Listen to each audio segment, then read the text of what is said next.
Conic, एक ये conic है और एक ये कोनिक है, लाई ऑन द कर्व। ये मतलब ये एक सर्कल है तो मान लो सर्कल बना दिया, ये एलिप्स है, ये मैंने एलिप्स बना दिया। अब बोला एलिप्स और कोनिक दोनों इसी कर्व पे इंटरसेक्ट कर रहे हैं। मतलब ये जो चार पॉइंट बनाए ए बी सी डी, ये चारों पॉइंट कहाँ पे रखे हैं, वाई स्क्वायर बराबर 3x² में रखे हैं। मतलब ये जो कर्व आया है ये कर्व सर्कल को भी सेटिस्फाई कर रहा है और ये कर्व एलिप्स को भी सेटिस्फाई कर रहा है। तो अब अपन क्या करें, अपन इस कर्व को सर्कल के साथ सॉल्व कर लें।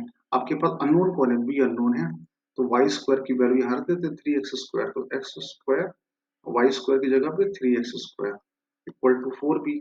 तो 4x² बराबर 4b, तो x² बराबर आ गया b। ठीक है, वाई स्क्वायर की वैल्यू मैंने यहाँ पे डाल दी 3x²। सेम यहाँ भी कर देते हैं, तो x² अपॉन 16 और वाई स्क्वायर की value 3x² upon 20 equal to 1। और x² की वैल्यू क्या है, b है, तो x² की वैल्यू यहाँ b डाल देते हैं, तो b upon 16 3b upon b square equal to 1। तो b अपॉन 16 और 3b अपॉन 1, तो b² प्लस 48 माइनस 16b, तो b² minus 16b plus 48, correct. अब इसके फैक्टर हो रहे हैं क्या, 12 चौको 48, 12 और 4, तो b माइनस 12, b माइनस 4, तो b की दो वैल्यू आ गई 4 और 12, b की दो वैल्यू आ गई। अब b इक्वल टू अगर मैंने 4 डाल दिया तो ये कितना बन जाएगा 16, तो ये भी क्या बन जाएगा 16। तो b इक्वल टू 4 पे दोनों कर्व सेम आ जा रहे हैं, तो b की वैल्यू को क्या डालनी पड़ेगी, we have to substitute b equal to 12। तो b इक्वल टू अगर हम 12 डालेंगे तो सर्कल क्या आ जाएगा, x² plus Y square equal to 48, और b इक्वल टू 4 डालेंगे या b इक्वल टू 12 डालेंगे तो x² upon 16 plus Y square upon 144 equal to 1। ये आपका एलिप्स आ गया, ठीक है।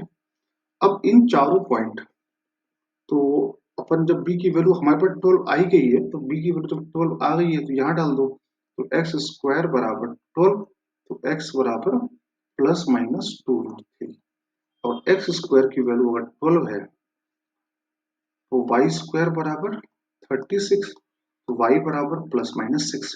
तो आपके पास चार पॉइंट आ गए, 2√3, 2√3, माइनस 6, माइनस 2√3, और माइनस 2√3, माइनस 6। तो फटाफट इसको अगर आपको देख के लग रहा हो तो ये एक रेक्टेंगल टाइप का बन रहा है, और रेक्टेंगल का एरिया जो निकल के आ रहा है वो दिख रहा है मेरे को 4√3 इंटू 12, ये एरिया दिख रहा है।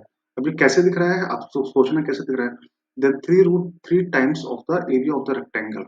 अब आपको इसका 3√3 टाइम निकालना है, तो 4√3 इंटू 12 इंटू 3√3, तो 12 3 36, 36 दूनी 72, दूनी 144 into 3, 3 choco 12, 3 choco 12 13, 432 is the answer.